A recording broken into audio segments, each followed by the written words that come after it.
Tell Chris we're ready. Let's do it. Good afternoon, everybody. I appreciate everybody being here today.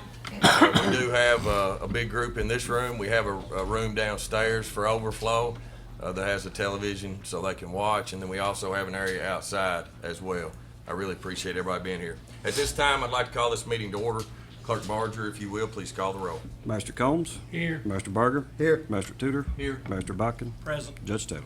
Here. At this time, I'd like to invite Brother Dwayne Abramson from Red House Baptist Church up to lead us in a word of prayer. Thank you for being here.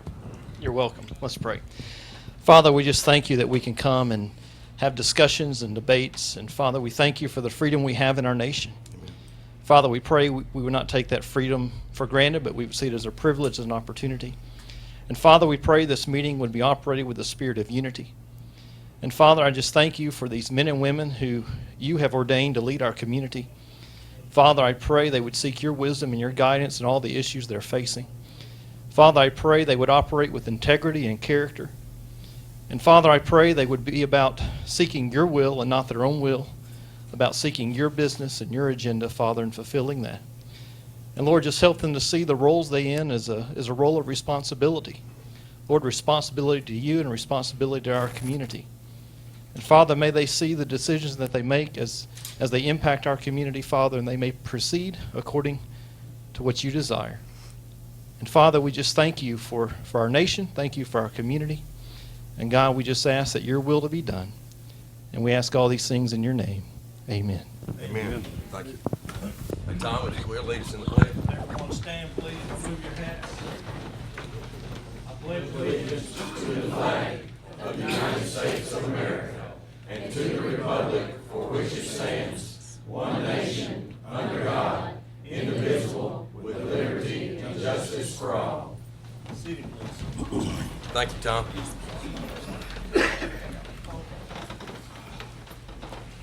At this time, Deputy Stotts will get up and read the public meeting rules for today. Thank you, Stotts. Yes, sir. Once again, as said, please silence or turn off your cell phones.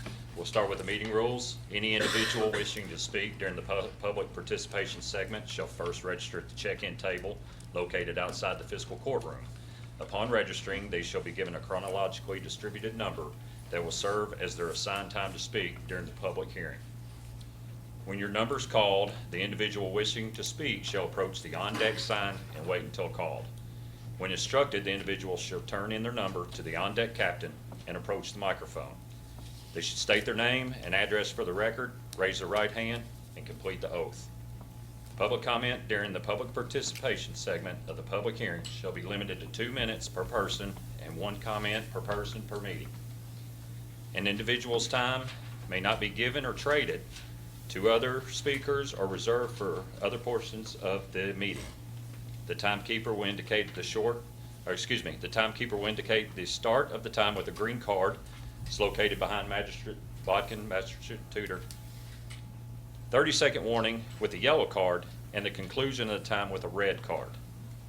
Once an individual has spoken, they shall follow the arrows on the carpet to the back of the room and return to their seat or exit if they so choose. All fiscal court members and audience members shall observe proper decorum. Any statements made during the public hearing by the county official, employees, or members of the general public shall not involve personal, impertinent, or slanderous attacks on the individuals. The use of profane, vulgar, inflammatory, threatening, abusive, or disparaging language, or racial or ethnic slurs shall not be tolerated. Any person who disregards the rules or disturbs the peace at the meeting may be barred from further participation and forfeit any balance of time assigned or remaining for his or her comments. This is a public comment period. No questions shall be directed to members of the fiscal court, staff, or audience. Overflow seating is available in the basement of the Madison County Courthouse, where there will be a live telecast of this hearing. The schedule for the meeting will include a 5-minute break at each 2-hour mark. If necessary, the chairman reserves the right to set a 30-minute dinner break. Thank you. Thanks, Stotts. Appreciate it. At this time, public hearing for ordinance 1914 shall commence on the ad valorem rate.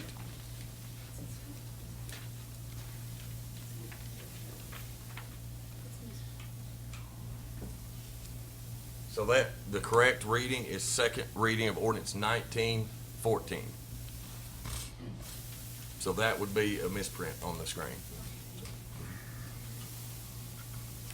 And we have copies of that ordinance if anybody would like them. And they actually are on our website as well. So at this time, who is number one? Okay, so I'm gonna call on deck 1, 2, and 3. We'll try and keep 3 going at the same time.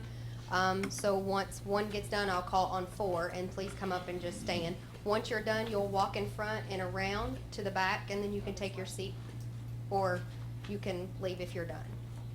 So on deck 1, 2, and 3, please.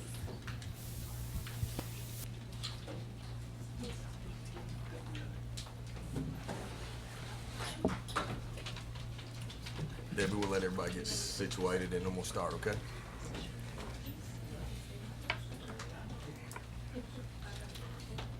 All right, Debbie, if you will, step up to the mic, state your Yes, sir. name and address, please.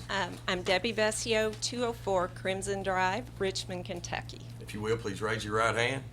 You swear to abide by the rules of this meeting and to tell the whole truth and nothing but the truth, so help you God. I swear. Thank you. Proceed. Okay, thank you, Judge Taylor and the magistrates here. I just wanted to say I am in favor of the expansion of the jail. However, I'm not in agreement with the actual tax rate that you all are trying to set.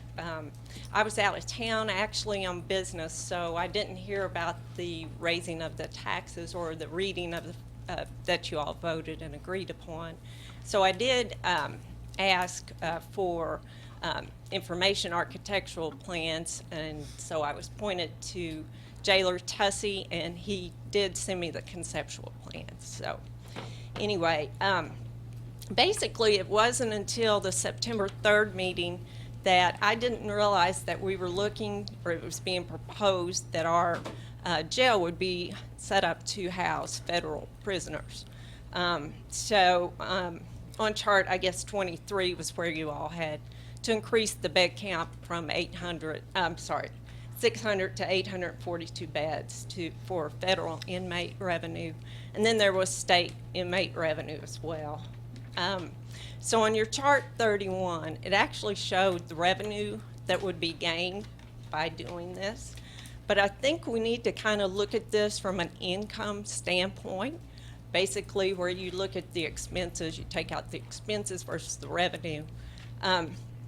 So I just want to go through some stuff. Basically, on that chart, you had beds for federal prisoners. You would gain $75 per day for 100 beds for 1 year for revenue of $2,737,500. However, I found that the Department of Justice, Bureau of Prisons, reported that the average cost for year 2017 to incarcerate a federal prisoner was $99.45. So basically, based on that, we would be losing $24.45 per bed per day. So for 100 of those beds, we would basically be losing $892,000. So I did a similar thing for state, and that says time up. So basically, I think we should keep federal, take care of federal, state, take care of state, and the county take care of their county business. And that's why I'm asking you to vote no. So, and I did leave copies. I don't know if you all want those or not. Thank you. That's all. Thank you. Thank you, Debbie. Appreciate it. Next, please state your name and address. Mike Lane, Derby Chase, Richmond, Kentucky. Yeah, good. Glad you're here, Mike. If you will, please raise your right hand. You swear to abide by the rules of this meeting and tell the whole truth and nothing but the truth, so help you God. I do. Thank you, Mike. You know, at the end of the day, after all this is said, these are criminals that we're talking about. These are people that has hurt other good people, and now they're bad. And now we want to build a jail to have more prisoners and stuff. I'm not saying that we don't need a jail, but why does the Madison County people has to pay for it? If there was other ways of paying for this, that it's a great thing, but you're putting the pressure on all of us to fund this new jail. Second, this is on a 20-year note, I think you said. Is there, down the road, you all will probably have to go a 4% raise sometime down the road, and it keeps adding up within these 20 years. So we're going to be paying so much for this jail, and at the end of the day, we're going to be crowded. In 5 to 7 years, we're going to be full, and we're going to be talking about prisoners back on laying in the floor and stuff. So I don't see no way of fixing the problem. The problem is going to be with us from now on, and as a taxpayer and stuff, I just don't want to pay more taxes for the criminals. Thank you. Thanks, Mike. On deck 5. Please state your name and address. Billy Aprons at 112 Battlefield Circle. Glad you're here, Billy. If you will, please raise your right hand. You swear to abide by the rules of this meeting and tell the whole truth and nothing but the truth, so help you God. I do. Thank you. Could you Proceed. please step up to the microphone more closer, Chris? First of all, let me say that we're all friends and neighbors. We're just having a difference of opinion, and that's not going to cause us to fall out. It's my understanding that the rate is going from 8.2 cents per $100 of value to 19.6. That's a 139% increase. I understand that's going to probably generate over 20 years about $100 million. It's my understanding that we haven't gone out, we haven't hired an architect. We don't know if we're going to build onto the jail. We don't know if it's a new jail. And I think this is a little bit premature. We need to look at all other alternatives. Mr. Blythe, the mayor, has come up with a proposal to rent the old Armory building for $1 a year. And I think we ought to look into other means. We're a little bit premature. This is going to affect every man, woman, and child in the county. Not only the property owners, but this is going to be passed down to the renters. It's going to cost me a couple of $100 a year. I can afford that. But there's people in this county, every month they make a decision. Am I going to buy medication or am I going to buy food? And I'm representing those people. And I hope you will just consider those people, when you make a decision. Thank you. Thank you, Mr. Aprons. On deck number 6. Yes, sir. Go ahead. Name is Gayle King. Live at 107 Battlefield in Battlefield Estates. Mr. Did you say Gayle King? Yes. Mr. King, if you will, please raise your right hand. You swear to abide by the rules of this meeting and tell the whole truth and nothing but the truth, so help you God. I do. Thank you, sir. A lot of the things I was going to bring up was brought up by Mr. Abrams there. Just to bring some financial things to it, on a $200,000 house, this cost and tax increase would amount to around $238 a year for the next 20 years. So you can do the math from there. Just in that, hindsight's much better than foresight sometimes. And it'd been great if we could have done this a little bit at a time over the past few years. Other than that, like Mr. Abrams said, we're here for everybody, it's going to affect everybody in the whole county, both upper and lower. Thank you for your time. Thank you, Mr. King. Appreciate it. Next. Yes, sir. On deck number 7. Please state your name, sir, and your address. My name is Tom Pond, 553 General Cross Drive. If you will, sir, please raise your right hand. You swear to abide by the rules of this meeting and to tell the whole truth, nothing but the truth, so help you God. I do. Thank you, sir. Okay, I don't mind paying for a jail because a jail is a requirement of any kind of organized society. What I do mind is paying for something that is not needed. I have not heard anywhere from this board or anybody that we need a new jail. Now, maybe there are other alternatives that this board has considered that I don't know about, but I would like to say before I sign up to pay more taxes, which I'm on Social Security. I'm not a rich man by any stretch of the imagination. I'm willing to pay my part, but I want to see before I sign up to pay more that the people who are making the decisions are making fair decisions and making decisions to spend my money in a way that is efficient. Thank you. Thank you, Mr. Pond. On deck number 8.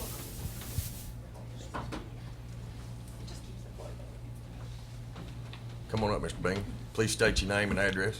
Errol Bingham, 1875 Braceville Road. Mr. Bingham, if you will, please raise your right hand. You swear to abide by the rules of this meeting and to tell the whole truth, nothing but the truth, so help you God. I do. Thank you, sir. Proceed. Good evening, ladies and gentlemen, and citizens and taxpayers. I know that we don't look good as taxpayers because we're enemies of this court this time. The only time we're friends with this body of people is when they're running for office. Then they're real friendly with us. They'll take our money and they'll spend it on their campaign, and they'll want our votes, and when we vote for them, next thing we know, we let the fox in the chicken house instead of getting public servants. And I know that I've built buildings all over the county and all over the state and even in other states. And I know that I poured a lot of concrete. And you know, I never spent $9,000 on one little slab of concrete big enough for somebody to lay down on. I've never seen them that much cost involved in concrete. And 800 slabs don't cost no $45 million. I know better than that. So your figures are all wrong on your jail to start with. And then another thing is the people always have been taxed since the beginning of time. That's always been a big deal, the taxation. But today, as we stand here right now, there's 46% of the people in this nation supporting, no, there's 54% of people supporting 46. And we'll keep right on, and when it comes down to whenever 49% of the people is supporting 51, we're a socialist country. Automatic. We don't have to vote for it. We don't have to force it. We got it. So that's all I have to say. Thank you, Mr. Bingham. Yes, sir. On deck number 9. Please state your name and address. Errol Turner. What is it, sir? Errol Turner, 244 Smith Lane, Brea, Kentucky. Mr. Turner, if you will, please raise your right hand. You swear to abide by the rules of this meeting and to tell the whole truth and nothing but the truth, so help you God. I do. Proceed, Mr. Turner. The only thing I can say is there are people out there that's on disabilities and is on Medicare and Social Security, and we cannot afford a big hike in our taxes. We're paying taxes over Brea, where I live. If you buy a sandwich, you pay extra. It's everything's tax. And I can understand that you've got a job to do, and I ain't talking that I used to do the same thing. But there's time and a place that the people, the magistrates and the judges, ought to have mercy on the poor and people that's in this county. There's county people moving out of this county right and left now on account of the taxes. And it's going to be hard on the contractors, and they don't know it yet. But when they start building and have to pay more money, they're not going to take and jump up and pay it. And I hope that you'll take and reconsider this and do the right thing with the people. Thank you very much. Thank you, Mr. Turner. Appreciate you being here today. On deck number 11. How you My doing, name's sir? Byron Dozier. I live at 145 Country Estates, Paint Lick. Ms. Dozier, if you will, please raise your right hand. You swear to abide by the rules of this meeting and to tell the whole truth and nothing but the truth, so help you God. I do. Thank you. Thank you, gentlemen. A couple of things. I'm kind of going to approach this a little bit different than everybody's been saying.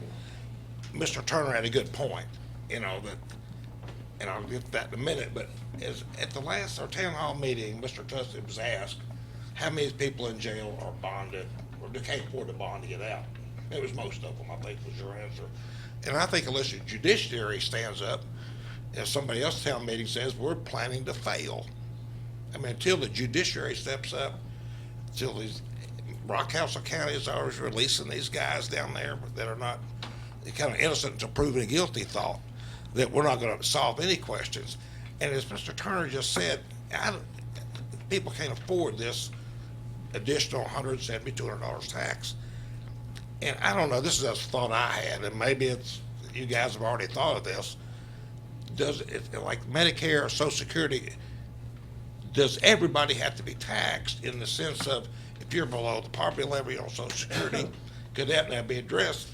Because if this thing comes up to a recall, and the storm cloud's already gathering for that, if you're on the internet and Facebook, they're already planning that.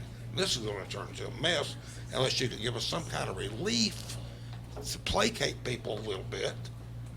This is going to be next year. The next year, we're going to be sitting here doing the same thing. Thank you, gentlemen. Thank you, Mr. Dozier. On deck number 12. Please state your name and address. Rod Mobley, 501 Pasofino Drive. Rod, if you will, please raise your right hand. You swear to abide by the rules of this meeting and to tell the whole truth, nothing but the truth, so help you God. Yes, sir, I do. Thank you. So we started out our last meeting talking about we hadn't had raises since 1960 here. Well, that's true because there was only 20,000 people here, basically. I might be off by my numbers. I want to be accurate so I don't get thrown out. But at any rate, now we're sitting at 100,000 people. This body has been given money every year. This body has invested that money. I'm under the understanding there's over 60 properties now invested and bought. The Chase Bank was bought. I have a real problem knowing that my judge executive called 2-3 years ago to have this looked at, and all the buying that was going on with this committee continued to spend money on things when we should have been thinking about what was getting ready to happen and what this jail was going to cost. There was already a problem. This gentleman here, Mr. Tussey, told us there was a problem. There's even a problem with the people that are getting paid there. I wouldn't work a hazardous job like that for less than $15 an hour, and those people are making less than McDonald's employees. That has not even been addressed here. We have an armory that has been suggested for $1. Remember what happened with our federal government. They refurbed schools. They refurbed schools to get things done. Folks, we can do this cheaper, and we can make success happen to help these folks out and keep them safe. We want our city safe, and we want our jailers safe. And that's a hazardous situation. I think we need to look at our figures. We need a physical audit to figure out what in the world has been spent. Where's our assets and where's our liabilities? How much do we have? Do we need to sell off Chase Bank and these other 63 properties to get this done? Because we can. We can. Thank you all so much. On deck number, sorry. Next, please. David Harkleroad, Reynolds Drive, Richmond.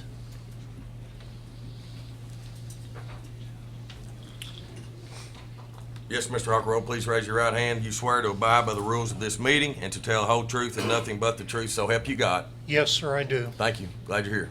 First of all, we need a new jail. I support the jail. I don't like taxes, but they got to raise the taxes to get to jail. But the money raised by these taxes should go towards the jail. We don't need any excess going into general fund, the Chase building, the sheriff's department, anywhere. It needs to go to the jail. That's all I've got to say, sir. Thank you, sir. On deck number 14.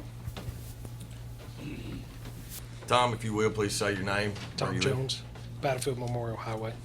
Tom, if you will, please raise your right hand. You swear to abide by the rules of this meeting and to tell the whole truth, nothing but the truth, so help you God. Yes, sir, I do. Thank you. Go ahead. I have been employed by Madison County for 19 years now. No one in this building knows this, but I have been assaulted inside of that building 36 times for the citizens of Madison County, for this court, before the predecessing courts. I don't ask for much. I don't want to thank you for that. That's part of my job. I knew that when I signed on. What I do need is the tools for my job. The only tool I have is the facility itself. You know, tasers, pepper spray, less lethal objects are not the actual tools of corrections. The building itself is what we use to manage people. My ability to separate them and place them in areas where they can't hurt themselves, they can't hurt my staff, is what we use. That's all I really wanted to say today was that is my tool, and I need it to function. Old tools or handed down tools don't function for me. Thank you. Thank you, Tom. Appreciate it. Yes, sir. I'm George Rosi. I live at 123 Walnut Street in Berea. If you will, you've already got it up there. You swear to abide by the rules of this meeting and to tell the whole truth and nothing but the truth, so help you God. Yes, sir, I do. Thank you, sir. Proceed. First of all, I want to thank all of you all who are working for the county here and who are serving the county as our public servants. I appreciate your dedication and your work. We are making a bet on what's going to happen in the next 20 years. And we all know that the United States of America has the highest rates of incarceration of any country in the world. All the other countries can tell us ways that we can reduce our rate of incarceration. And the one area since the Trump administration has arrived where Republicans and Democrats have worked together is the area of judicial reform. In no other area have Republicans and Democrats decided that we can, in fact, do some things to reduce the rate of incarceration. All you have to do is go on Google and you can just ask for ways to reduce the jail population. And there's counties, there's states in the United States that have reduced the jail population by 20 or 30%. There's counties that have reduced the jail population. We all know that when someone's incarcerated, they lose their job. It's terrible for their families. We need to find alternatives to incarceration. And I believe in the next 20 years, there'll be lots of opportunities for us to learn how we can reduce the rate of incarceration rather than building a new jail. Thank you very much for your time. Thank you, Mr. Bronson. On deck number 15.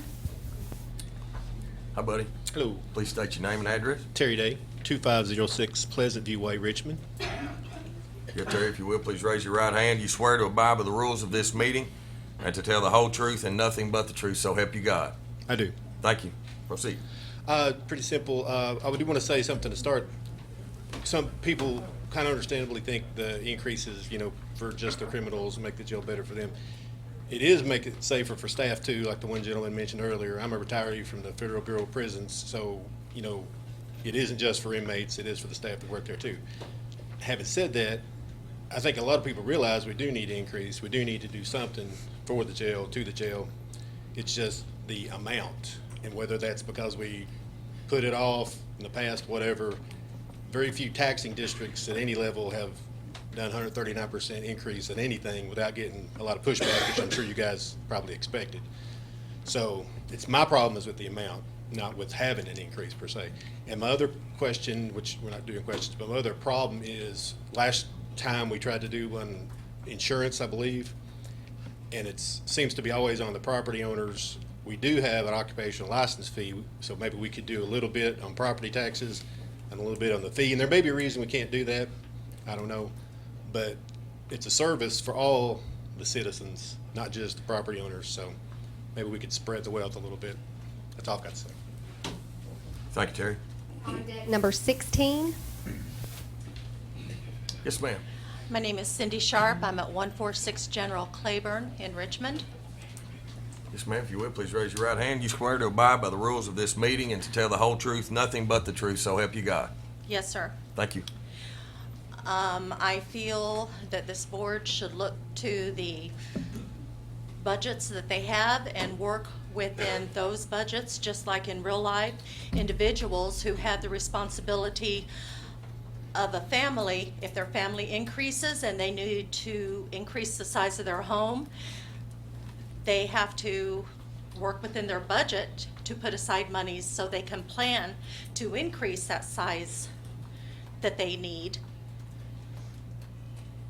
And the amounts that you're proposing in the tax base will force some people to not put as much into their children's college funds, or perhaps their children will not get as, good of Christmas. This is not just $20-30, it's, hundreds of dollars in a lot of cases. And I just think that that's just an overreach. Thank you. Thank you, ma'am. On deck number 17. Yes, ma'am. You can come on up. Yes, ma'am. Please state your name and address. Beth Cunningham, 325 General Smith, Richmond. If you will, please raise your right hand, ma'am. You swear to abide by the rules of this meeting and to tell the whole truth, nothing but the truth, so help you God? Yes. Thank you. I understand the need for jail expansion or revision of some sort. However, my understanding is, an approximation is that 40% of the people in the jail are from Richmond, 40% from the county, and 20% from Berea. I want to know if Richmond and Berea are also raising their taxes to support a new jail, or is it strictly going to fall on the landowners and the homeowners in the county to support this? Thank you. Thank you, ma'am. On deck number 18.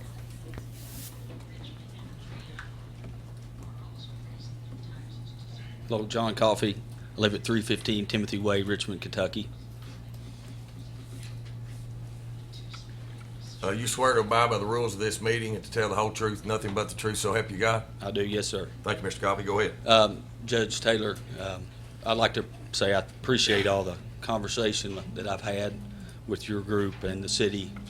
From what I can tell, there's a lot of folks that aren't going to be physically able, as I am, to go out and get a second job to pay this tax. The recall is probably going to start. You know that. A lot of folks know that. A lot of people have been very eloquent today in opposition and support. I think it's time that we start looking at unified government, to start reducing some taxes. And I've heard some comments that say, well, this is one group's money, this is another group's money. It's the taxpayers' money, and it's time to start looking at maybe reducing some costs. Thank you. Appreciate those comments. Thanks. On deck number 19. John Lackey. Please state your address, Mr. Lackey. 213 Park Lakes Drive, Richmond. Thank you, sir. You swear to abide by the rules of this meeting and to tell the whole truth, nothing but the truth, so help you God? I will. Thanks, sir. Gentlemen, I want to first commend the very eloquent remarks of some of these others that are more concerned about the amount of the tax increase rather than the tax increase itself. Could you get a little closer to the microphone? Those Sure. who can't be heard. I agree with nearly everybody that's come up here this afternoon. The problem is the amount. Ms. Malk at the last meeting was so eloquent in saying that you folks need to scale back what you're proposing, do it over, and I think you will get the support of a majority of the community. The problem here is the suspicion that what you're doing here is not just building a jail, it's cover for a lot of other spending. You folks entered into your jobs with about a $3 million surplus. You've blown through it, and you bought an awful lot of properties that you didn't need. And now the suspicion is that this is a scam for something else. Nobody answered my question at the last meeting. When you put your numbers up on the board and you had $1.5 million of amortization that didn't need to be in there. That was just obvious to somebody that knows a little bit about borrowing money. You don't need it. Now, we will support a sensible increase, just used for the jail, but you're going far beyond that. Thank you. On deck number 20. Hello, Couture Herren, 1320 South Ford Street and 114 Parrish Avenue.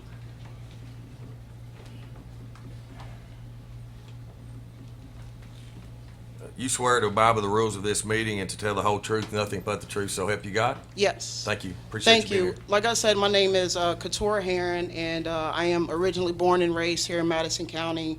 Currently, my mother still resides here. I am the Juvenile Justice Field Organizer for ACLU in Kentucky. In the last 15 years, I spent my career working with youth and families impacted by social services in our criminal justice system. And so the issue that's here in Madison County is an issue that is huge around the nation. I feel like that the same thing that we're seeing here, other areas are seeing the same thing. The only difference is that they're coming up with solutions that are based in public health to try to figure out the best thing to do. Right now, Kentucky is number 2 with women incarcerated, number 1 with children who don't live with their biological parents, and also number 2 with children who's had a mother or father incarcerated. And my fear is that in 10 years, we're gonna have another crisis here in Madison County. I definitely think that we need to find some funds to come up with some type of solution, but coming up with funds for a $45 million facility to house over 800 people is ridiculous. And I think that if we all band together and come up and think about what some of those things are, I think that we can do right by the current citizens here in Madison County. We can do right by the future kids in Madison County. And before I close, one thing that's very fearful for me is that in January, my mother turned 65 and she's looking for retirement. And I'm afraid that with this tax increase, she won't be able to do that. Thank you. Thank you, Ms. Herren. Appreciate you being here. On Next. deck 21. Hello, my name is Amanda Hall, and I'm from Louisville, Kentucky. So thank y'all for letting me be here. If you will, please raise your right hand. You swear to abide by the rules of this meeting and to tell the whole truth, nothing but the truth, so help you God. Yes, sir. Thank you. And thank you again for letting me be here in Madison County. I work as a statewide organizer for smart justice reform, so it's common sense, safe justice reform across the state of Kentucky. And I come here and work pretty often with folks that are formerly incarcerated. So I just wanted to talk about on a national and state level trend that many states and our federal government, as someone stated earlier, are doing criminal justice reforms. In Texas, they've closed numerous jails and prisons and actually look for alternatives. And the greatest fact about that is that crime has not risen. And those folks are able to be out in the community to keep their families together and become tax-paying citizens. I'm also a person that is formerly incarcerated, and I've been in recovery for over 7 years. And I was the director of the largest recovery program for women and children in the state of Kentucky. And I had clients from Madison County, and I want to let you know that they do recover, that they can live productive lives. I understand you guys are in a pinch. I don't want people to be in overcrowded jails either. I've been one of those people, and it's not fun in any way. I just really hope that you look outside of the box and we stop this continual cycle that we've been on for decades, because I do fear that we'll be back here again, like so many other states. But hey, you know, if Texas can do it, I think we can do it. Like I said, I know it's hard, and I just appreciate y'all for letting somebody from Louisville speak. So thank you very much. Thank you for being here. On deck 22. Next, please state your name and Henry address. Hughes, 780 Flint Road, Waco, Kentucky. You swear to abide by the rules of this meeting and to tell the whole truth, nothing but the truth, so help you God. I do. Okay, you know, EKU's College of Criminal Justice is one of the finest in the country. And it was unfortunate that we forgot to ask one of those guys to sit on our jail task force, because they're a wealth of information.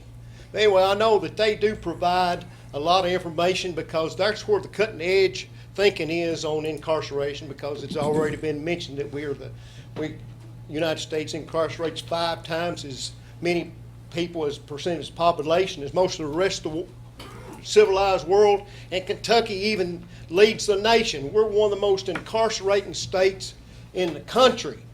And, you know, so there's one group that's called Prison Policy Initiative. They're a nonprofit, and they do research. And I posted this article, and it's a really good research article. Does our county really need a bigger jail?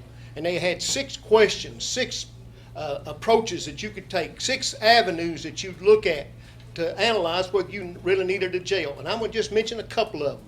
One of them was pre-trial. How many people are here in jail on pre-trial? And I believe we said, what was the other night? 80%. A huge portion of them are pre-trial. And the studies have indicated and shown that all the prison growth in the past 20 years is because of pre-trial incarceration. It's taken so long to get these people through the system. And I know one case study here in Johnson County, Iowa, they wanted to add to their jail, and people voted it down 2 times. And they cut their prison population in half in 6 years because of pre-trial reform. The second thing I want to mention is these experts say don't build a model based on revenue for housing outside prisoners. You've already heard the federal government is changing their policies. You're going to build a jail for 200 federal prisoners, and then you're not going to have anybody put in there, and then we're going to be left holding the bag. So my advice to you, go back to the drawing board. Thank you. Next, please. My name is Sharon On deck Bass. 23. My name is Sharon Bass. I live on Red House Road. You swear to abide by the rules of this meeting and to tell the whole truth, nothing but the truth, so help you God. Yes. Thank you. First of all, I want to say that I would support all first responders. That means all first responders. I used to be a first responder myself, so I understand what you're all going through. First of all, I agree with a lot of people that came up here and spoke before me, because they pretty much said what I was going to say. I think some of y'all's priorities is misplaced, like the Chase Bank and some other properties, which that fund can go into the jail or other stuff, like the fire department and everything. Another thing is that if y'all still looking for money, take a pay cut. Y'all work for us, take a pay cut. Thank you. Pretty much like I said, everybody else has pretty much spoke about it. Like the people who is on welfare, not just welfare, but who owns property, who is disabled and everything. We need help. Set income. We can't afford all that. That huge tax increase. And if you do vote yes for it, y'all might as well look for another job next election. That's all I can say. I hope y'all do vote for no. Next, please. On deck 24. Please state your name and your address. My name is Mary Renfro. I'm at 123 Welchwood Drive, Berea. Please raise your right hand. You swear to abide by the rules of this meeting and to tell the whole truth, nothing but the truth, so help you God. I do. A lot of people know who I am. If you don't, you'll find out more about me as we go.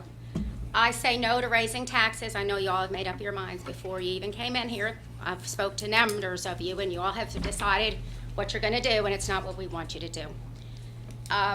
We're not getting pay increases in our own jobs and our Social Security to cover this tax increase that you want us to do. So we're against it. And then I'm a foster parent. I have 6 kids, and they're coming from the people that you have incarcerated in jail. They're the ones, and there's lots and lots and lots of kids being pushed out into the community, and I don't want them to have to be thinking, gosh, Mom, I really want to buy a house, but I can't because the jail tax is $400 extra, and I can't have it escrowed, and I can't buy a house now, Mom. So what are they going to do? They're going to rent. Rent's going to keep on going higher. You all do have 69 properties. I did check the PVA, 93 acres at the Armory, or not the Armory, the Whitehall Shrine. You have the land out there. Talking to Mr. Tudor, you could lease it out, you could sell it, you could hemp it, you could farm it, you could do something to make money. You did buy the Chase Bank at $750,000. You own lots of it. I've got 3 or 4 pages of properties. Nobody's talked about liquidating. You have 30-some lots in Battlefield. They're all over the place. You have houses with 25 acres. Who's living there? I don't know, but they're not paying taxes because you guys own them. The fiscal court has them. You can't get tax money from them because you're not paying taxes. So, but you think we should pay it? Say no to taxes. Am I done? Hey, Shane. Hey, Judge. On Appreciate deck 26. Shane, if you will, please state your name and where you live. I'm Shane O'Donnell. I live at 927 Westchester Way, Northern Madison County. If you will, please raise your right hand. You swear to abide by the rules of this meeting and tell the whole truth, nothing but the truth, so help you God? I do. Thank you, buddy. Proceed. I think first of all, I just like to say I don't like government through referendum or public votes for everything. You know, that's how they do it in California, so that's why they're so screwed up, because we'll tend to vote in our own self-interest and eliminate taxes and raise benefits. So we elect members of the fiscal court because you have access to information that we don't, and you have experience that we don't creating and crafting public policy. And as part of that, I would hope that you're always looking for new information to inform your opinion. Last week, I found out that City of Richmond offered the Armory for $1. 8,000 square foot building near downtown. That probably needs to be explored. Last week, I found out that 80%, according to Jailer Tussey, 80% of the people that are detained at the detention center haven't been convicted of a crime yet. And Kentucky Center of Economic Policy found out that 75 to 80% of those are neither a flight risk or a significant risk to commit a crime if they were released while awaiting trial. So you guys have a hard decision, you have a hard job. I hope when you came in today that your minds weren't made up. There's not anything in the rules that say you can't respond to our comments. So far you've just been listening. Well, we've been listening to what you say too, but we're also watching what you do. And what you spend money on really informs us as to what your priorities are. So please just take this seriously. You need to be able to look all these people in the eye and say, you did extensive research, you did exhaustive research, and putting $80 million worth of debt service on the county's balance sheet was the only option that you could do in good conscience. Thanks, Shane. Next. On deck 27, please. Hi, my name's Cara Howell. I live at 223 Ridgeway Drive. If you will, please raise your hand. You swear to abide by the rules of this meeting and tell the whole truth, nothing but the truth, so help you God? I do. Thank you. Proceed. I am against this tax increase for a very simple reason. This isn't a simple problem. It is a multifaceted problem that's going to take a comprehensive solution that is not just building a $45 million brick and mortar jail. We need to be thinking about judicial reform, and I'm sure that you guys have been talking with them, but I think that we need to go back to that table. We need this to be an innovative, out-of-the-box idea about how to solve this very large issue. And I'm not saying that we don't need changes in our jail. I know that it's dangerous. I know that it's overcrowded. But as the gentleman before me said, when you're talking about 80% of the population being in there for pretrial services, and even more of them, 76% being in there designated as a low or moderate risk. There's something that has to change in the criminal justice side and not in the brick and mortar side. Thank you. Thank you. Appreciate it. Come on up. Please state your name and your address, please. Patty Wilds, Jason Drive, Richmond, Kentucky. Patty, if you will, raise your right hand. You swear to abide by the rules of this meeting and tell the whole truth, nothing but the truth, so help you God? I do. Thank you, Patty. Go ahead. My only comment is I agree with everything she said. Also, I am here to speak for the elderly. I'm sure, as most of you know, I know some of you, we are getting older, just like some of the people here that are older than us. My mother, there's no way that she could have paid this tax increase. She recently passed away. At that time, Mark and I were paying her taxes as it was. She simply could not do it. She didn't have the option of going and getting a second job. She didn't have the option of tapping into a savings because she no longer had a savings due to health problems. Do you not think that as we get older, we're not going to face some of those issues? We're not going to face medical issues. We're not going to face every other tax that we pay is going up. Go to the grocery store. See what you can buy on a fixed income. It's not there. There's not money for this kind of a tax increase from anyone that is elderly. That's what I hope that you all will consider. I agree with her or someone. I hope your mind isn't totally set in stone. Give some thought and consideration to the elderly people that are having a hard time just to afford their medication every day. Maybe they don't have children and family that can pitch in and help their cost. Thank God my mother did. But I hope you all never get in that situation to where you're the one having to come up with the funds and they're not there. So you decide between the medicine that you need to survive and a tax rate for a jail. That's all I have to say. Thank you. Thank you, Patty. Appreciate you being here today. Next, Norm. Norm Swain, 115 Old Farm Road. If you will, please raise your right hand, Norm. Good to see you. You swear to abide by the rules of this meeting and to tell the whole truth, nothing but the truth, so help you God? I do. Thank you. First, I'm glad to be on this side of the table and not that side of the table. You have a difficult choice, for sure. I see two issues here, and one is a tax increase, and the other is what do we do with those funds for the tax increase, of course, the jail.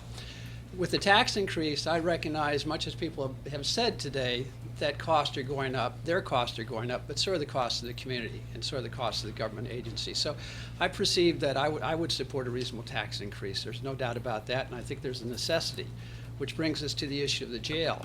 I think the jail does have a crisis, and I think that crisis is urgent, but I'm not saying it has to be decided this week or this month. I think there's an urgency there, but I would argue that there should be further deliberation and discussion. I think it's somewhat of a red herring, and I don't mean to say that in a negative sense. Perhaps let me say let's say it's a Trojan horse, if you will. I think it has an attractive outside, but I think when we do the financial analysis and we look at it, we're not going to be gaining as a county. I think the county can do much more if it's going to incur $42 million. I think there's things we can do to make our community even more attractive. It's gotten a lot more attractive in the years gone past, more attractive to new people, more attractive to growth, and there's more potential for, I know tax revenues are an issue, there's more potential for tax revenues going that direction than changing the jail and stuff. And the other issue I have with the jail is where are you going to put it? Are you going to build it downtown and keep the old jail running? Is that going to make our town more, community more attractive? Or are you going to put it on the, the interstate? Are you going to attract more people by having a big jail out there? I think there's some real issues here, and I think we need further deliberations. So I would urge you to table the discussion, expand it, and come back. But again, I would support reasonable tax increases. Okay? Thank you so much. Thank you, Norm. Yes, ma'am. Charlotte Thomas, resident of Richmond, Kentucky, Madison County. Please raise your right hand. You swear to abide by the rules of this meeting and tell the whole truth, nothing but the truth, so help you God? I do. Thank you, ma'am. Thank you. Thank you for this opportunity to speak. I simply want to say the prisoners are people too, or have we forgotten? Why would someone be held when presumed innocent? And why so long when presumed innocent. A lady was stopped within the last 6 months here in Madison County.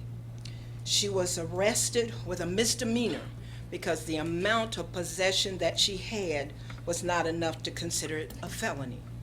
She was held for 6 days before she was given that one phone call.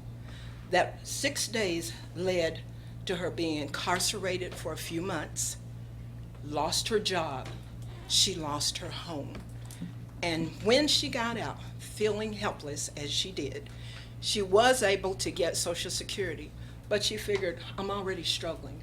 I'm struggling with an addiction problem. You know, many like white-collar job holders do when they are functioning alcoholics, as if that's a little bit more acceptable. She was struggling, but she was trying. She was a tax-paying citizen, and now that tax-paying citizen is dead. Because she was struggling, there was nothing here to help her. Why not invest in people instead of projects? Possible solutions? Why not eliminate incarceration as a penalty for certain classes of low-level, non-violent offenses, and especially when these offenses are the result of mental illness, drug addiction, or first-time offenses? Why not strengthen cost-effective alternatives to incarceration and drug treatment programs? We should ensure that those who need drug treatment get it so that they can avoid reoffending and productively re-enter society as tax-paying citizens. After all, isn't this about raising taxes? Thank you. Thank you. Thank you, ma'am. Next. At this time, this will be the final call. If anybody would like to speak that is in this room, outside, or downstairs, you will need to go get a number and come in. Just give it a couple minutes.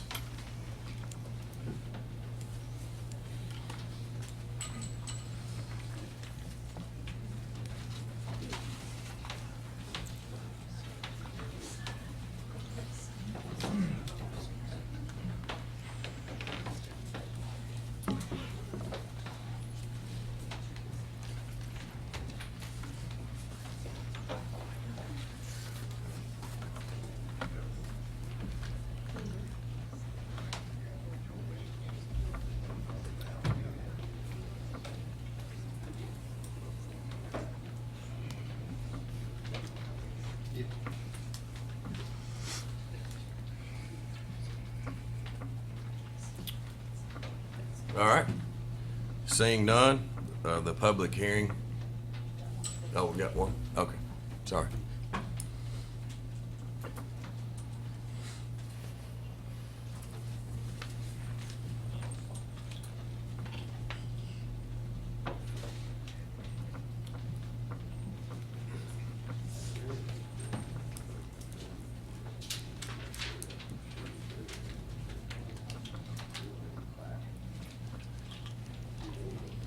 Yeah, why don't we do this? Why don't we make sort of a final call? Is that okay, Counselor?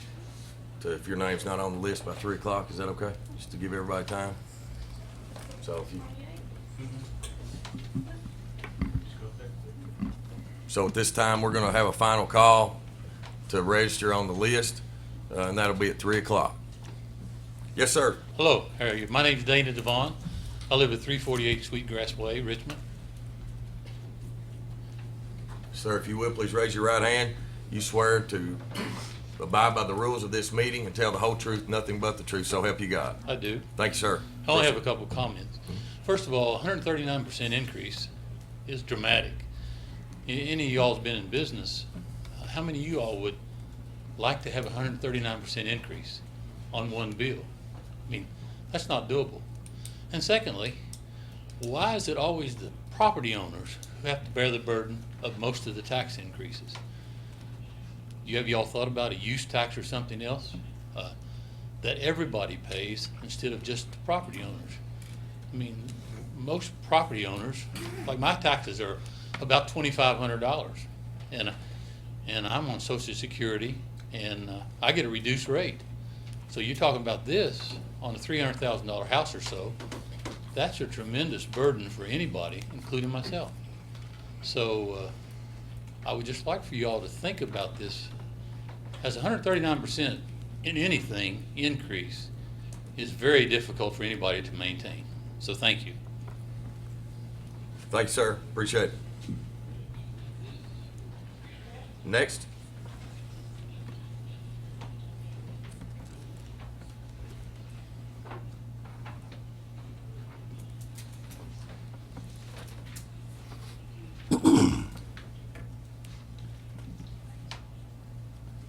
Is it? All right. Thank you, everyone, for their comments. I appreciate everybody's time today. Next is the second reading. Next is the second reading of ordinance 1914, the ad valorem rate. Glenn?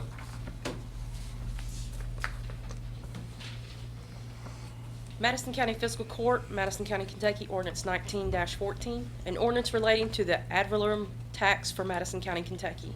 Whereas KRS 441 mandates that Madison County Fiscal Court is legally responsible for the budgetary oversight of the Madison County Detention Center and responsible for the incarceration of the prisoners arrested, sentenced, or held in Madison County, including but not limited to providing and maintaining a jail facility. And whereas the Madison County Detention Center was built in 1990 to house 184 inmates. And whereas the Madison County Detention Center is responsible for housing county inmates, which in total are exceedingly greater in number than what the current facility was intended to hold. And whereas the cost of the recommended 800-plus bed facility is an estimated $45 million. And whereas the real property rate is not enough to cover maintenance, construction, and operating of either the current or a future detention center. And whereas the Madison County Fiscal Court members took an oath to faithfully execute all laws of the Commonwealth. And whereas the Madison County Fiscal Court is responsible to ensure the financial solvency of the county and the Madison County Detention Center. And whereas the Madison County Fiscal Court has thoughtfully considered all possible revenue options afforded under the state law. Now therefore be ordained by the Madison County Fiscal Court, Commonwealth of Kentucky, to increase the real property rate by 11.4 cents per $100 that equates to a total real property tax rate increasing from 8.2 cents per $100 to 19.6 cents per $100. This ordinance shall become effective on the date of the second reading and adoption. Thank you, Glenn. Appreciate it. At this time, do I have a motion on the second reading of ordinance 1914 as presented? So moved. I have a motion. Do I have a second? Second. I have a motion and a second.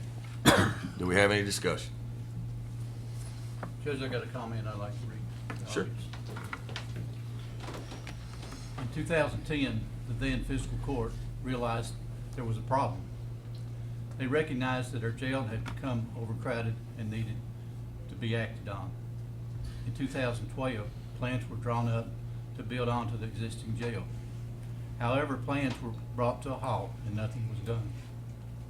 Now, 9 years down the road, conditions have gone from bad to worse and to inhumane conditions.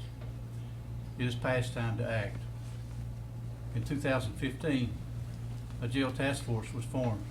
Approximately 20 citizens from all walks of life, including bankers, lawyers, doctors, school board employees, judges, jailers, sheriffs, real estate employers, financial advisors, businessmen, construction engineers, and farmers, along with myself, stood up to face this problem head on. The purpose of this jail task force was to review the current needs of the Madison County Detention Center, as well as anticipate future burdens that might lie ahead. We took this call to act very serious. Our first step in assessing the growing problem was visiting exemplary jails and facilities throughout the state. After 6 months of touring and assessing the property needs of Madison County and going back to the drawing board time after time, the jail task force made the recommendation. It was unanimously decided Madison County was in dire need of a new jail. Now, near 10 years after identifying the problem, we have no choice but to act. I will be the first to say, I hate taxes. My family and friends will tell you that I'm tight. I don't like spending my money, and I don't especially like spending your money, because it is my money as well. This can has been kicked down the road long enough. Now we don't have a can, we have a huge barrel. Nobody wants to do anything about it. As many of you know, I'm a farmer. Rain or shine, I have to get out and feed my cattle, as they depend on me. On those rainy days, I slide on my muck boots, take care of my herd, because there are no days off. Without fail, every year my muck boots wear out. Holes start to form in the soles. At first, the holes are small, and I make do. My socks might get damp, but I continue to wear them and do my job. Gradually, the holes become bigger and bigger. Each time I wear the old boots, more water and mud pours in. It is inevitable my muck boots are worn out, and I'm forced to get another pair. It seems that each year I go to purchase a new pair of boots, they're more expensive than last year. If they cost $10 more than the previous I paid, I may be frustrated, but I can't put it off any longer. My boots need to be replaced. There's no other option. Like last year's muck boots, the current jail is worn out. We need to fix it. 1 year ago, we brought before the public a proposal to build a jail and a rehab center that would help relieve the overcrowding in our jail. As many of you remember, this was strongly opposed. Most people said build a jail, but we don't want to help those drug abuse offenders. I disagreed, but I respected the decision. Folks, the problem hasn't disappeared. Now, 1 year later, after going back to the drawing board and listening to you, we have come up with a new proposal. We're asking for your help to build a larger jail. Kentucky state law controls how we raise money, the type of jail we are to furnish, standards that we are to meet, and so forth. You need to understand that counties have very limited say in this matter. According to the Kentucky revised statute, each county must furnish a jail for the entire county. Unless a state or federal inmate is being housed in a county jail, we do not receive any state funding. From the time someone is incarcerated to the time they are sentenced, the county has to pay the entire expense. On average, this time frame could be 3 to 9 months. We do need jail reform, but we have no control over it. This is something your legislators have to change. Time and time again, courts have had counties pay for the waiting time. We as a fiscal court have no control over that. As you know, in 2018, you, the citizens of Madison County, elected a jailer with 40 years of experience in correctional management. It is his recommendation that we build a larger jail for the safety of the county. We realize the county has a drug abuse problem. By adding on to the jail, we will have room to include some educational opportunities, drug prevention, and drug rehab, which we do not have room for now, and which the state helps pay for some of the rehab. Our hope is to reduce recidivism, repeat offenders. There's been many comments and suggestions floating around. Believe me, we have listened and taken them all into consideration. A lot of your ideas make good sense until you look at what is allowed by the state corrections and the state legislative branch of government. We have exhausted all other remedies. The proposal we have made fits most in line with addressing the needs of the county while adhering to the mandated law from the state. This is a tough decision. Believe me, I don't want to make this decision. I wish one of you guys were up here in this seat. You need to realize that our hands are tied in many ways. We are constricted by those with more power than this court. How many of you have actually picked up your phone and called your legislator and asked them to give the court, the counties, ways to manage the jails, ways to deal with overcrowding, ways to pay for those things? That's all been handed down on our county because the state legislators will not take responsibility for those duties. Each member of this fiscal court has talked to their legislator and asked for help. We have gotten none. If this referendum to be voted on by the public and you make the final decision, this vote by your fiscal court can be overturned through a petition. If the public chooses to deny this proposal, I refuse to put my name on a petition that says, I realize we have a problem, but I'm not going to do anything about it. By then, we're deeper in debt with a much larger problem. If you sign the petition to overturn the decision of this court, that is exactly what you're saying. I realize the tax increase is a large amount. I wish it was smaller. But the position we're in, I don't see much option. After a lot of thought and prayer, I have decided to support this decision for the safety of the citizens of this county, our jail staff, and to prevent future lawsuits. I have received just as much support for it from law enforcement, from first responders, from members of the community, as I have heard from the opposing side. Until we get some real jail reform from the state, we have no other option. That's all I got to say.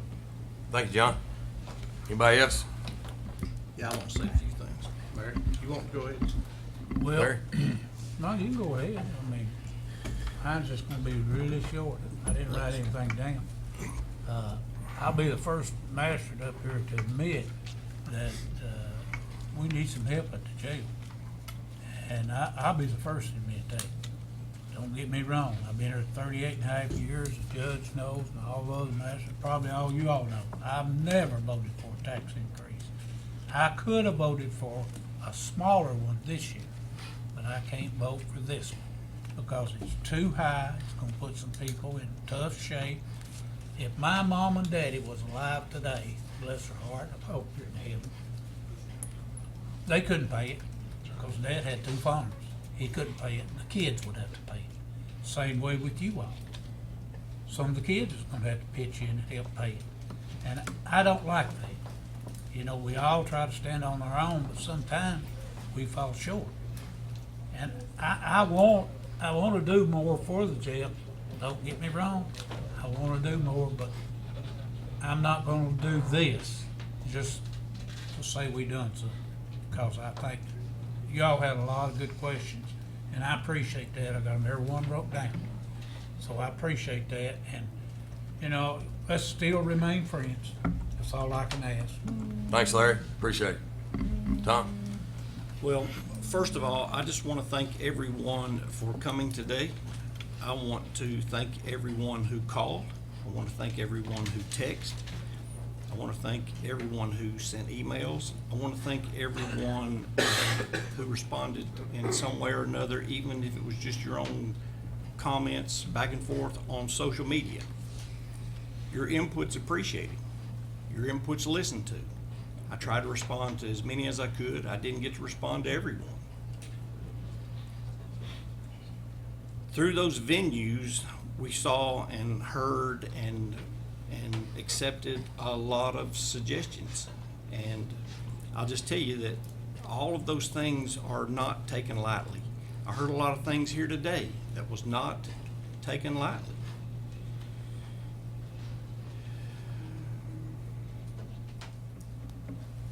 Insurance premium tax was brought up a year ago. And if you remember at that time, the insurance premium tax was brought up because we were trying to do a rehab center, a healing center, and a jail at the same time. If you'll also remember at that time, there was a huge outcry for, I don't want to support that. It's not my choice. I didn't take the drug. I didn't do that. It's not my children. I've raised them right. I've done this. I've done that. We've talked about time and time, during that time frame that that the things that they're exposed to today weren't the things that we were exposed to when we were 17 and 18. I think I've thought of all the times when I was 18 of the bad decisions I made. Carfentanil is a drug that they're exposed to daily. One time, one use of carfentanil, and they're hooked. Can't get off of it. It's a serious issue. But we didn't want to support that. The insurance premium tax after the fact, though, and looking at it to some degree was unfair. Simply because it was for the county residents. It didn't include the city residents. So, you know, I agree with that. You know, another issue about the insurance premium tax was that when people call, they said, Tom, I can't afford my health insurance now. I could not agree with that.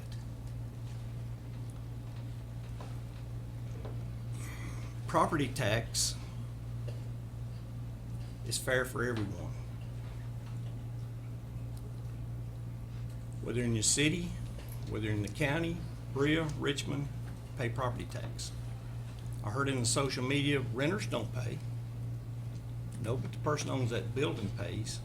And I guarantee you, they're not going to sit there and eat that. It's going to be passed to the renters. Everyone will pay that.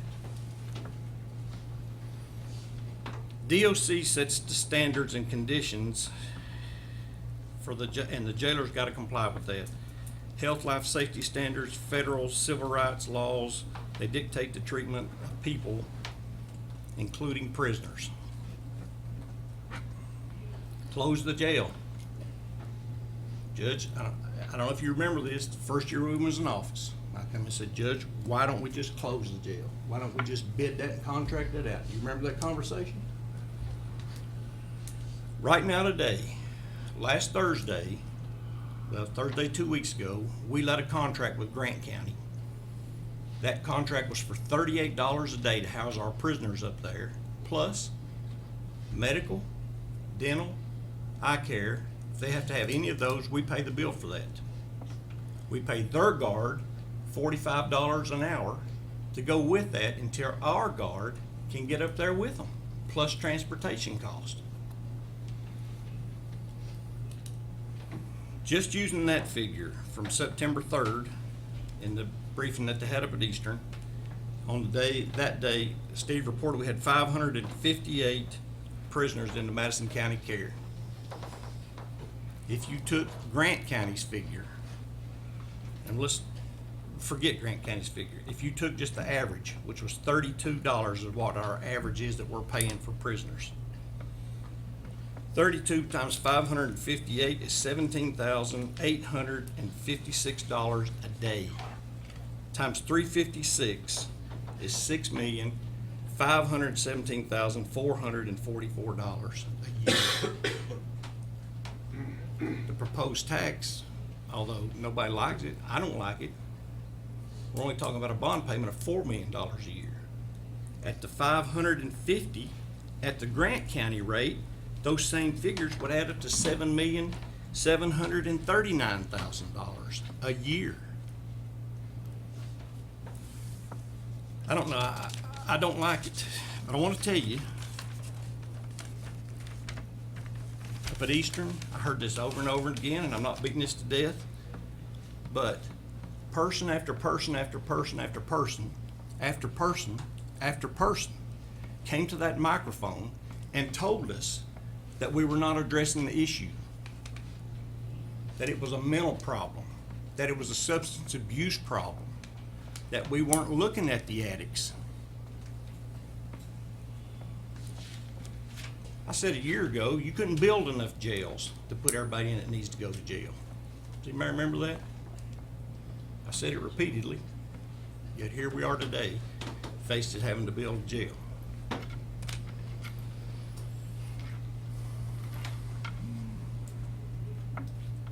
There's not been a tax raise since 1966.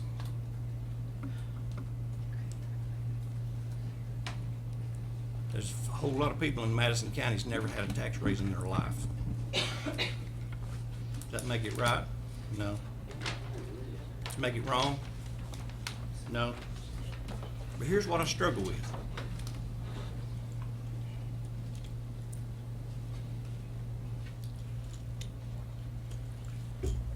I heard all you people come up, our friends, our residents, county folks that we're responsible for, and much of you and many of you are just like I am. And I heard this over, and I heard it at Eastern over. I'm on a fixed income. In May, I'm retiring from the Oconite Company after 16 years. I'll be on a fixed income. I'm not happy about a tax increase. I don't know if I can make a tax increase. But that's not the part that scares me.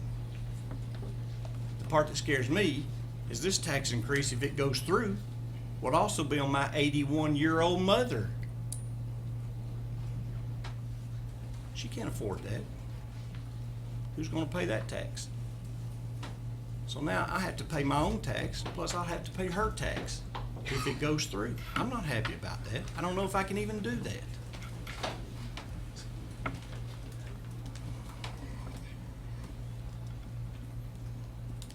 The suggestions about whether they're good, bad, regardless of what your opinion are, we are going to look at the Armory. But you can drive by the Armory right now. It's got glass windows in it. DOC has standards that you have to keep prisoners in. You know, along with that, there's guards. There's medicine. There's kitchen. How you going to feed them? How you going to transport them? We still got to get them back and forth to court. There's cost other than just that building down there, which would have to be totally retrofitted. I don't know, we're still going to look at the Army. The judge got a meeting set up Friday. DOC, we're going to go down and take a look at it. But ultimately, state law says that if prisoners arrested in Madison County, they go to Madison County Detention Center. It also says that the fiscal court support the jailer and the detention center. So for that reason, I'm supporting the tax increase. Thanks, Tom. Roger, you got anything? Mine's gonna be a little shorter because I think John pretty much summed it up. I appreciate, John, what you done, what you said. And it kinda hit it right on the head. Folks, we can't do 99% of the ideas that you have. We can't do because the law won't let us. It's out of our hands. It's a state-controlled issue. We are made house people in a jail until they decide when they go to court or whatever. That's not up to us. So, you know, most of the things that came up here is out of our control. It's at the legislature's level, the state's level, Department of Corrections level. We're just trying to abide by what they're making us do. You know, this threat of, you know, I'll never vote for you again, I'm gonna do my job. And I told them that when we was trying to do the insurance tax. I'm gonna do my job. It might not be the best idea. And Billy Ray Hughes, he's out of the room right now, but he was here some number of years ago, and we still had the same problem. We was paying on a smaller scale, but it's got bigger and bigger all the time. And all of a sudden, it really got big in the last few months. You can ask any of us in the court. It just blown open. We got to do something. We need a jail. I'm for the jail. Thanks, Roger. Judge, can I say something? Sure. I just wanted to show everybody, when you get your tax bill, look on your tax bill what percentage the Madison County Fiscal Court gets. It's 8.2 cents out of every $100. Your school board gets 63 cents out of your dollar. Your state taxes is 12 cents. Your library is 6 cents. Your ambulance board is close to 6 cents. It's 5 something. The health department's over 5 cents. Extension gets 2 cents. How many of you jumped straight up and down when some of those special district boards raised their taxes? We have no control over that. We can't control their taxes. But we're asking, I know it's a large amount, but we're asking for some help because we're in need of a jail. And I think everybody sees we're in need of a jail. Nobody wants to increase taxes. But I don't see the pushback when these special districts stand up and build a $7-8 million library up here. I didn't see one of you jump up and down. That's all I got to say. Thanks, John.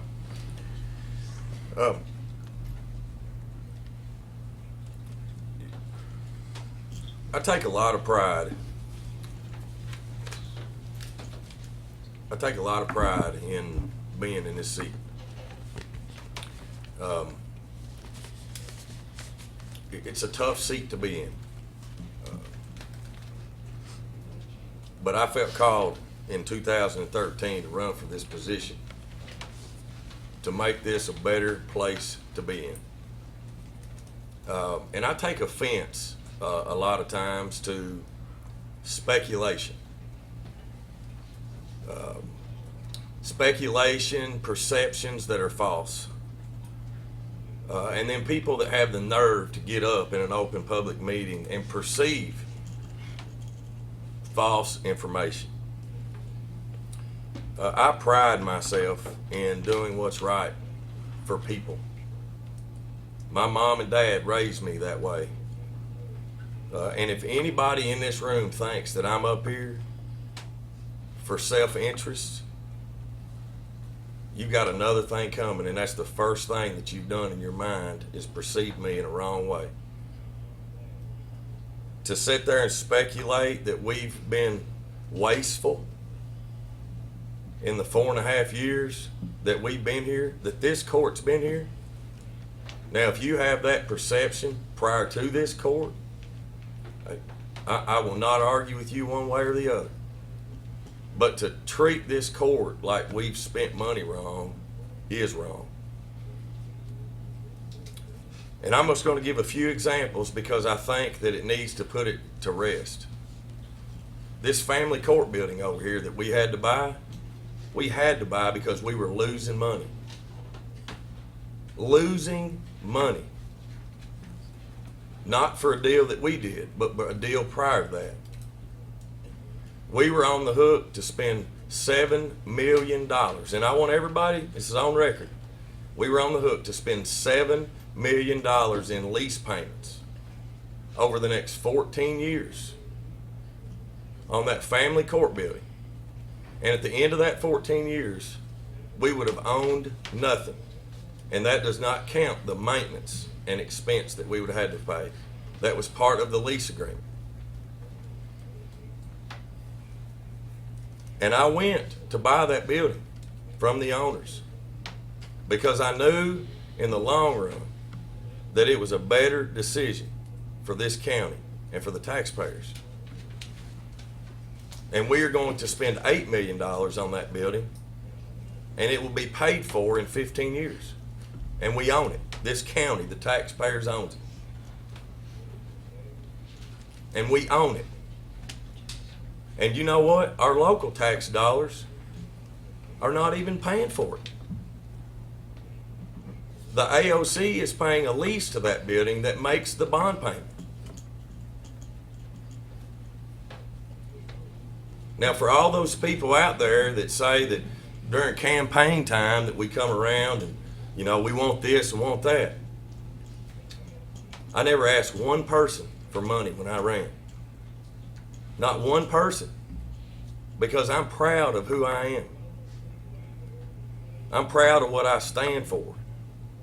I'm proud to be here and not being like people from the past that sit up here and talked out of both sides of their mouth that weren't transparent.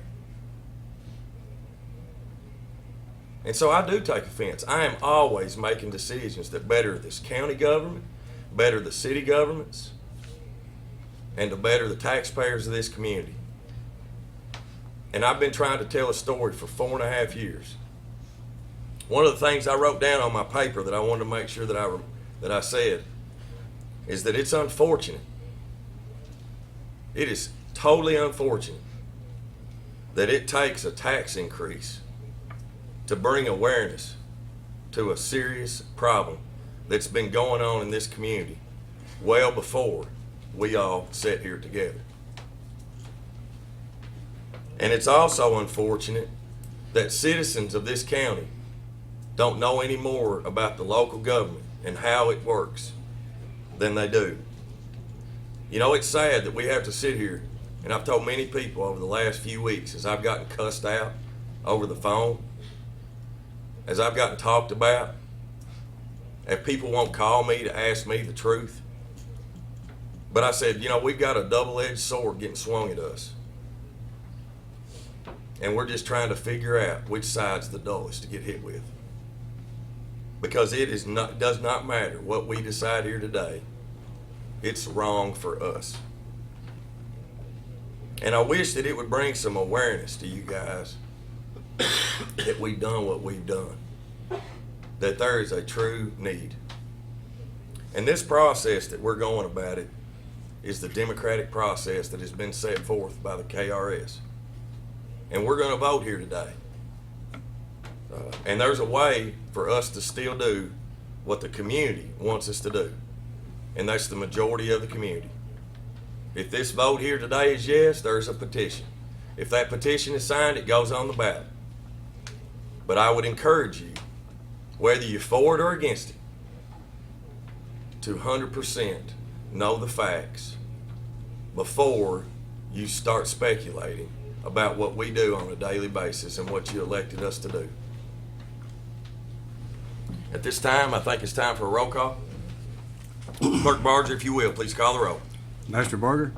Yes. Master Tudor? Yes. Master Buchan? Yes. Master Combs? No. Judge Taylor? Yes. Next is Resolution 1924. It's a tax rate sunset. Madison County Fiscal Court, Madison County, Kentucky, Resolution 1924, a resolution relating to the ordinance of 1914 on the ad valorem tax for Madison County, Kentucky. Whereas the Madison County Fiscal Court wishes to communicate to the public and any future fiscal court the intention of this tax. And whereas the fiscal court understands they cannot mandate a future fiscal court to any future financial obligation, they hope the intent of this fiscal court is honored.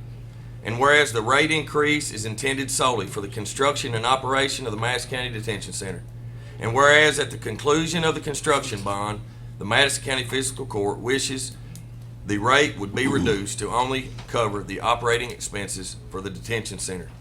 Now therefore be it resolved by the Fiscal Court of the County of Madison, Commonwealth of Kentucky, that this tax rate set for the bond portion be sunsetted at the conclusion of the final bond payment. This resolution shall become effective on this date of the reading and adoption.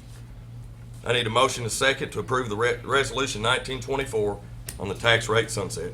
So moved. Second. I have a motion, I have a second. Do we have any discussion? Seeing none, call the roll, please. Master Tudor? Yes. Master Buchan? Yes. Master Combs? No. Master Barger? Yes. Judge Taylor? Yes. Next meeting will be September the 24th, 2019 in Richmond. Again, next meeting will be September 24th, 2019 in Richmond. I need a motion and a second to adjourn, please. Second. A motion and a second. Call the roll, please. Master Buchan? Yes. Master Combs? Yes. Master Barger? Yes. Master Tudor? Yes. Judge Taylor? Yes. Thank you all. Appreciate everybody being here.